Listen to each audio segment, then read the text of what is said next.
This is the Bahamas Tonight, the Northern Edition. Good evening, all. I'm Shashina Roll. As always, it is so great to have you with us. Topping news, the Ministry of Social Services and Community Development dedicating a special unit to cater to the most vulnerable among us. Today, the department commissioned its Disability Affairs and Senior Citizens Division at the Freeport office. Megan Shepard was there. Senior citizens and persons with disabilities coming together Friday morning for an historic occasion as the Department of Social Services officially opened a special Disability Affairs and Senior Citizens Division. Minister of Social Services and Social Development, the Honorable Melanie Griffin, says she is aware that there are many organizations on the island that have been working tirelessly to promote and raise awareness for the disabled community. This new division is now fully dedicated to continuing and strengthening that fight. The establishment of this division will go a long way in helping to provide additional resources and assistance needed to address the needs of persons with disabilities and their families. But this division is not just about offering assistance. It is also about providing opportunities for empowerment, as well as ensuring the rights of persons with disabilities are respected. Minister Griffin notes that the National Commission for Persons with Disabilities is not only mandated to protect the rights of persons with disabilities on every island of the nation, but to receive and address complaints from those who feel they are being discriminated against or that their rights are being violated.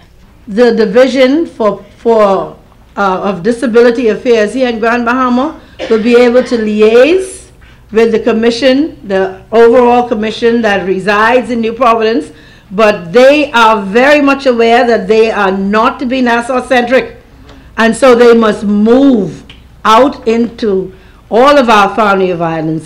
The new division will also cater to citizens over the age of 60. Minister Griffin says that this division is mandated to promote the well-being and rights of older persons in the country. She says far too often senior citizens are being abused and something must be done to protect the pearls of the country. We know very often older persons are neglected. They are abused, believe it or not. We get the reports. They are verbally abused. Some of them are physically abused. Many of them are financially abused. And you will be surprised to know the level of financial abuse when it comes to that national insurance pension they receive. And it's time that persons know that if you neglect, if you abuse emotionally, financially, any older person, you will be, we're going to put the law on you. What you say? The ribbon cutting for the Disabilities Affairs and Senior Citizens Divisions was performed by Lady Laurie Miller. Megan Shepard, ZNS Network News. Well, some good news tonight regarding the future of St. Paul's Methodist College. Many fear that the institution, plagued with structural problems, may have to close its doors for good. But the acting school board chairman says there is light at the end of the tunnel. As of this September, the school will be opening its doors, continuing its operations here in the Grand Bahama. And that's the good news that many parents, teachers, and students of St. Paul's Methodist College wanted to hear. Uncertainty loomed over the school for the past year as students had to be relocated due to structural damage at the old campus on Clive Avenue. Since September, the school has been operating at the nearby Royal Palm Hotel, but acting school board chairman Reverend Theophilus Roll says the time has come for them to go back home. We have been assured by the Reverend Kenneth Lewis, Circuit Minister in the Grand Bahama Circuit, who has been assigned the task of spearheading the renovation and refurbishment work at the campus on Clive Avenue, that work would commence as soon as next month, given the recent developments which have taken place. He says renovations are expected to commence soon. Most of the renovations have to do with structural renovations. In terms of the roof, many of the roofs would have to be taken off and repaired, and some of the buildings had to be tested as well to see whether or not they were structurally sound as well. And of course, we have, because of the buildings being closed up for such a long, sustained period of time, we had issues with mold infestation as well. And so we'd have to address the mold infestation as well. St. Paul's now has approximately 165 students, just half of the enrollment prior to the relocation. But he believes once the students are moved back to the old campus, enrollment will increase. Having been through all of this for the last several months and watching how the hand of God has been mightily at work in this entire process, I am very confident that this is going to work out well for St. Paul's Methodist College. Having been assured by Reverend Lewis that the work will commence next month, we believe that we are at that place right now where we can begin to things looking up for St. Paul's Methodist College. Now, if the work is not complete by the new school term, Reverend Rolls says the school will continue to operate from Royal Islander until the end of the year. A Grand Bahama businessman is weighing in after government decided to extend tax concessions under the Hawkswell Creek Agreement to the business community. Prime Minister, the Right Honorable Perry Christie, announced in the House of Assembly Monday that government had signed an MOU with the Grand Bahama Port Authority to extend concessions another 20 years on an individual basis with certain conditions. President and CEO of the Bahamian Brewery, James Sand, says he is elated by the government's decision, which he says will bode well for the island. I expected it for the decision to be this way, but again, it was a big risk on my part, but I had confidence that they would reach the right decision, or the decision that is beneficial for the country and Grand Bahama. So with that in mind, I can only see more fruits on the tree. And the concessions related to tax and business license fees expired in August 2015.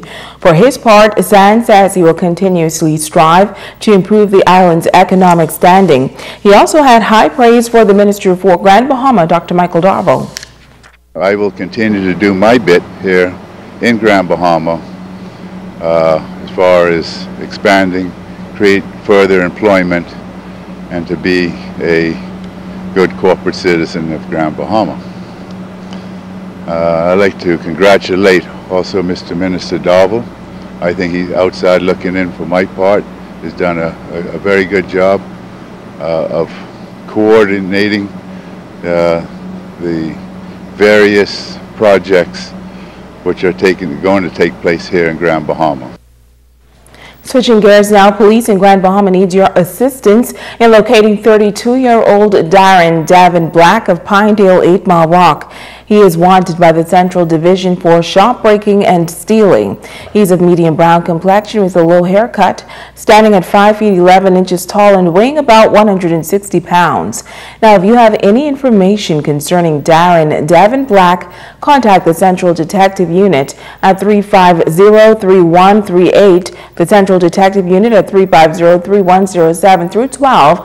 Police emergency numbers 911 and 919, or you can call your nearest police station. In other news, the Royal Bahamas Police Force is mourning the loss of a retired officer. Former Assistant Superintendent of Police, retired Lucius Weech, was laid to rest this afternoon.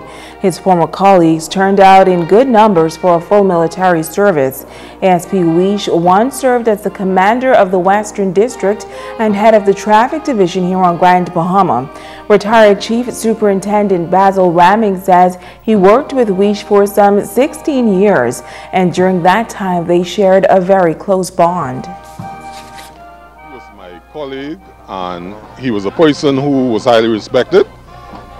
He was feared by some of the junior officers because he was a very strict disciplinarian who believed in upholding the standards and all the rules and regulations of the Royal Bahamas Police Force. He is really sorely missed by all of his peers, his colleagues, and former officers who had the opportunity of working with him.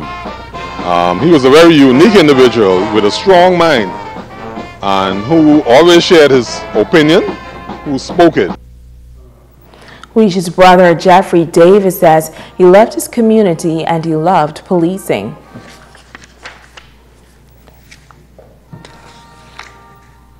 He's always been a man to us. He was athletic. He was very, what you call, ambitious in terms of being going for it. He supported us. He undergirded us, and he set very good examples for us. So if he needed to arrest one of us, he would have done that. So we kept him from doing that, trying to toe the line. Now the service was held at the Pro-Cathedral of Christ the King. Stay with us. There's more news right after this.